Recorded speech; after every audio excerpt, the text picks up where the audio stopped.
Hey everyone, welcome back to Miguel Climbs. I usually like to wake up around 7 a.m. on Sundays, and by 7:30 I'm preparing my breakfast, a bagel, yogurt, some muesli, fruit. It's the end of the summer here in Las Vegas, which means that we can finally go outside without burning ourselves. Yeah, yogurt and figs. I've lived in Vegas for 18 years now, and it always feels good to make it through a hot summer.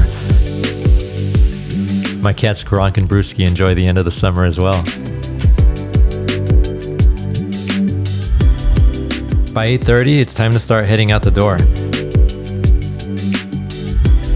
I live on the east side of town, and the climbing gym is about a 12-minute drive door to door. I'll usually listen to a climbing podcast or metal on the way in to get me psyched. Today, I'm taking the scenic route down Las Vegas Boulevard. I like living in Vegas because everything is relatively easy to get to. I grew up in LA, where going 15 miles sometimes takes an hour. Here you see the famous Strip and Mandalay Bay, and the new Raider Stadium. When I first moved here in 2005, I worked on the Panorama Towers. I also worked on Town Nightclub and Planet Hollywood in my first year living here. I'm an architect, for those of you who don't know, and it's just crazy to see how much the city has grown in such little time.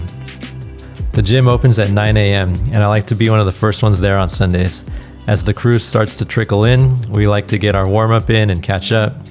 Being a part of the climbing community in Las Vegas is pretty special. You see the same faces week in and week out, and you start building a true friendship with everyone you meet. I first started climbing at the Refuge in 2016, and 2023 feels like it's the busiest it's ever been. We used to have like 10 people in the gym on Sunday mornings, now it seems like 100. If you feel like the gym community is lacking in your area, I say take charge and talk to the stranger climbing next to you. All it takes is a simple smile and a hello, and generally speaking, climbers are some of the most supportive people out there, and it's really important to build a strong community where you're at. This is a climbing channel, so let me share this cool climb that I enjoyed on the new set. Yellow holds, V5, V6. I got my beta down on this, but the middle part here is not easy. I like to get tension at these pinches with the right toe hook, and then swapping this right hand is pretty cool. Going big to the jug around the lip, nice foot cut. I've done this climb enough times to know where those blind throws on the volume are, but yeah, I love pumpy roof climbs like this. At this point, I want to share some stories from fellow climbers in the community, starting with Jackie. I love training in the mornings. It is so much better than training in the afternoons, especially on Sundays with Miguel, because he's so much fun and he forces me to do things that I don't want to do, which is really, really great, because the most important thing out of anything that you can ever find in friendships or community is people who actually push you to do stuff that you don't want to do. Like, I would never get better at climbing if it wasn't for people who climb here. The Refuge is known for like really strong people, which like I'm not, just a little bit strong. So being surrounded by so many people who are like really inspiring and climbing is so fun. Sundays are great because it's just like, what's cool about Refuge is the small community. You see everyone here every week. Everyone's just cheering each other on Sundays. Everyone's trying to do their best. It's a good time. And Sunday Sends is always there. It's a good crew. Dude, you're gonna send your black tag today? Oh, no, I've switched to this yellow tag. Okay. This one is kind of like my anti-style. Yeah. Like Miguel and I were talking, like if you had to do one wall here and you had to do your hardest climb, we both agreed the visor is our wall. And if I had to choose my worst wall, it's this one right here. Yeah, dude, good to work on your weaknesses. Oh, yeah, all right. Dude, good seeing you in the gym today, buddy. Yeah.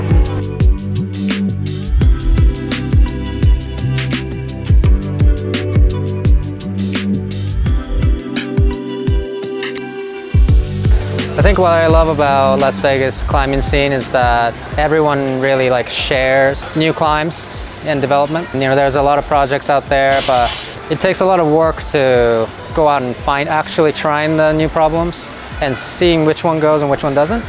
So it's really cool to that everyone just kind of shares all these ideas and developing these like really cool new climbs. So the new guidebook actually just came out. I just got my copy yesterday. And Tom Mullen, friend of ours, put in so much effort and took us out and showed us a lot of cool things. Really thankful for his contributions. And so yeah, everyone should check out the new guidebook. And yeah, sick, dude. It's nice seeing you crushing the gym always. Thanks.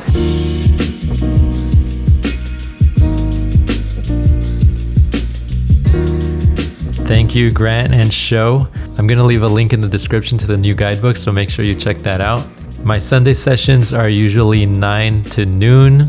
So after 3 hours of crushing with everybody and chit-chatting and having fun, it's time to leave the gym and get a quick bite. Today I'm going to the taco joint near the gym, Tacos El Gordo. For the price, I think these tacos are a little overrated, but there's always a huge line here. I recommend the pork and the beef tongue, and I always get a side of chilies and grilled nopales, which is a Mexican cactus.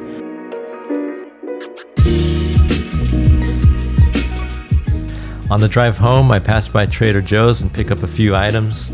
Who doesn't love Trader Joe's? Come on. Once home, it's pretty much straight to the editing desk. Cutie. I unload all the footy and get right to work. A typical Sunday Sends video is about 80 gigabytes of footy from 2 cameras, and it takes roughly 8 hours to edit. That includes scrubbing through all the footy, picking music, cutting it into some sort of cohesive story, voiceovers like this, thumbnail, post for social media, etc., etc. I've been doing this weekly since June of 2020, so I feel like I have my formula down, but sometimes I just need to give my eyes a little break along with the kiddies.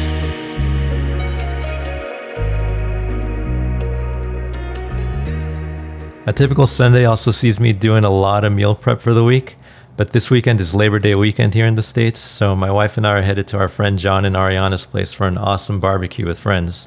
John and Ariana are recent transplants from New York City. Let's hear what John has to say about Las Vegas.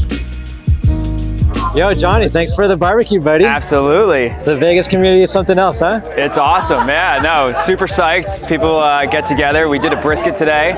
It took me 24 hours to make it, but it turned out really good. Yeah, Miguel, you want to know about the Vegas community. So for me, I came out here in 2020. I had sort of no idea of like what Vegas is about. It has such like a rap that it's kind of like, you know, it's like got its own problems and its own issues, but moving here, you just find that there's like this great collection of people. And as a city dweller from New York, it has that same sort of melting pot. It's just everyone drives and everyone's spread out a little bit more differently. But everyone's very kind. They come from different backgrounds, but like they all share a love of climbing. They share a love of Red Rock, and they're all here, and you know, we had a good time. So we wanted to have this barbecue to share like a lot of that experience and make sure we can like bring people together. So we were very psyched about that. Thank you so much for getting everybody together. That brisket was amazing. Absolutely. We're going to do more. We're going to crush all season, right? Yeah, absolutely. Thanks, Johnny. All right, see ya. You'll probably recognize some of the Sunday Sends crew in here. Thanks again to John for making that amazing brisket and getting the community together. If you made it this far, thank you for watching this day in the life, and leave a like for Ariana's piano playing here. Make sure you're subscribed for more content, and we'll see you guys next week.